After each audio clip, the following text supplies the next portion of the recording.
Fala pessoal, beleza? Então estou aqui mais uma vez gravando outra videoaula para vocês. Essa, como vocês podem observar na tela, é sobre a pré-história brasileira. E, antes de começar, é importante lembrar que vocês devem estar fazendo sempre uma revisão da aula anterior, para que possam dar continuidade, entender a aula com mais clareza, tudo bem? Então, falando sobre a pré-história brasileira, eu gostaria que vocês refletissem sobre a seguinte questão. Quando é que começou a história do Brasil? Quando vocês acham que teve início a formação do povo que habitou as nossas terras? Será que esse início está atrelado à chegada dos portugueses aqui? O que vocês acham?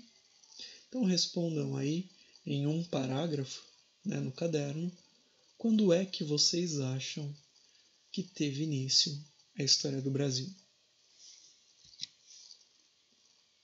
Então, como vocês já responderam no caderno, e se porventura vocês colocaram nas respostas que a história do Brasil começa com a chegada dos homens vindos da Europa para cá, no caso, os portugueses, saibam que vocês estão enganados, porque antes da chegada dos portugueses já existiam inúmeros povos que viviam aqui, e a história desses povos, dessas comunidades, a gente deve estar levando sempre em consideração.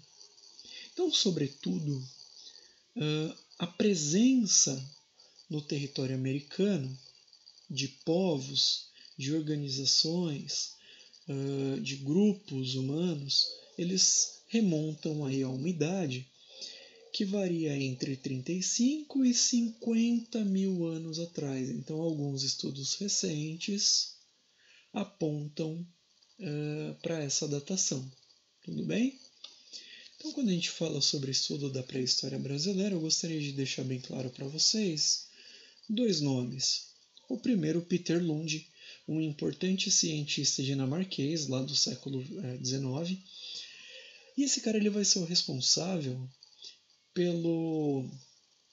pela descoberta de 12 mil fósseis lá em Minas.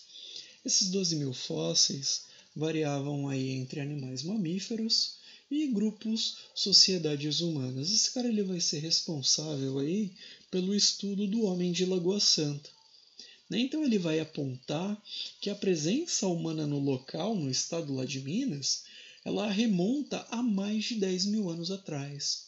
Ele vai ser o responsável pela exploração de mais de 800 cavernas, como vocês podem observar, e ele vai catalogar, estudar inúmeras pinturas rupestres, ele vai encontrar muitos aí utensílios feitos de pedras aí deixados por esse homem.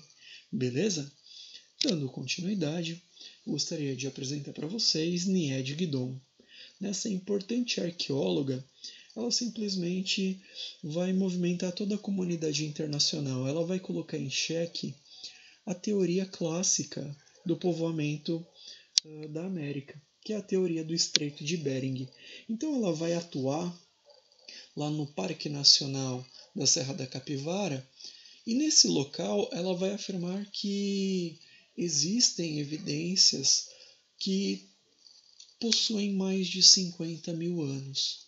Então, quando ela fala isso, ela questiona a teoria clássica, porque a teoria do Estreito de Bering ela apontava que a colonização, digamos assim, o povoamento da América, ele se deu em 12 mil anos atrás. E a Nied ela vai, a partir dos seus estudos, a partir das suas descobertas, afirmar aí que na parte sul do continente americano existiram povos há mais de 50 mil anos atrás.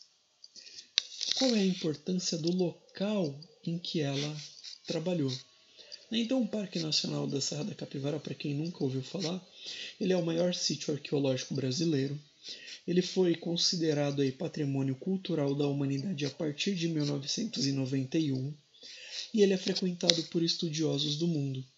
Porém, ele é pouco conhecido, né, no nosso país. A gente, quanto sociedade, a gente talvez não valorize tanto esse local, talvez a gente, boa parte da população brasileira nunca tenha ouvido falar nele, mas nesse local existe a presença de mais de 30 mil pinturas rupestres, mais de 900 sítios arqueológicos. Desses 900 sítios arqueológicos, 172 deles são abertos para visitação. Né? Então, por todos os resquícios encontrados nesse local, é que se dá a sua grandeza. Né? É por isso que é um local tão importante aí, né, para a história dos povos pré-históricos da América Latina, né, da história do continente americano. Dando continuidade aí, só para que vocês visualizem, são esses tipos de trabalho que a gente encontra, que é possível encontrar na Serra da Capivara. Então, cenas de caça aqui deixadas pelo homem pré-histórico, animais, né, comumente encontrado na região, e aqui ao lado a possível cena de um beijo, né, entre dois indivíduos. Dando sequência, gostaria de estar falando sobre esse importante fóssil, né, no caso a Luzia, encontrada lá nos anos 70, né, na década de 70, em especial em 75. É considerada, né, o crânio, o fóssil mais antigo da mulher mais antiga, né, da mulher brasileira mais antiga que se tem notícia até então, datada aí de 12.500 a 13.000 anos. E por que ela é tão importante? Porque quando os arqueólogos encontram Luzia e começam a comparar com outros fósseis, eles deduzem que os ancestrais de Luzia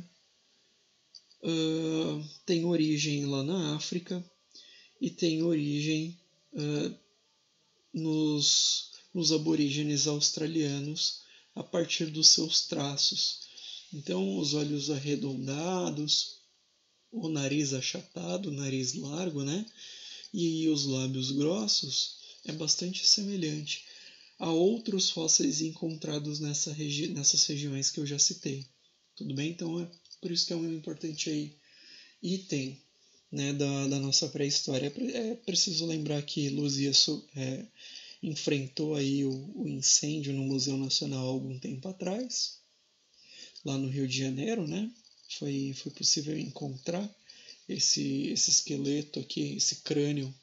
Ele resistiu aí a temperaturas absurdas, né? Tanto é que ele está sendo reconstruído atualmente, mas é por isso que ele é importante, por isso que ele deve ser preservado. E para finalizar nossa aula, eu gostaria de estar citando aqui com vocês a questão dos sambaquis. Então, para quem nunca ouviu falar, sambaquis são essas formações montanhosas aqui de restos, né, de acúmulos de conchas e resíduos descartados.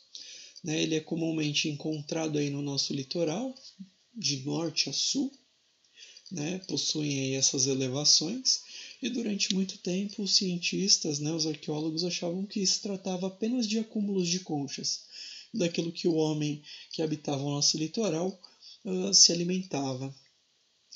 Então, quando eles decidiram começar a fazer as escavações, eles encontraram aí nesses montes de conchas esses instrumentos aqui chamados de zoólitos, né? Peças feitas aí de pedras polidas, muitas delas têm formatos de peixes, de baleias, de tubarão, né?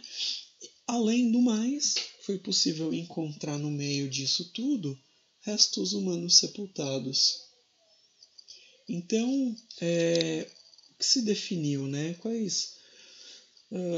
Quais características, né, dos povos que habitavam os sambaquis os arqueólogos conseguiram aí trazer para a gente? Então, que eram povos que tinham uma rica dieta, né, eles comiam aquilo que eles coletavam, aquilo que eles pescavam e também cultivavam plantas. Com relação à sua alimentação, eles tinham cárie, né?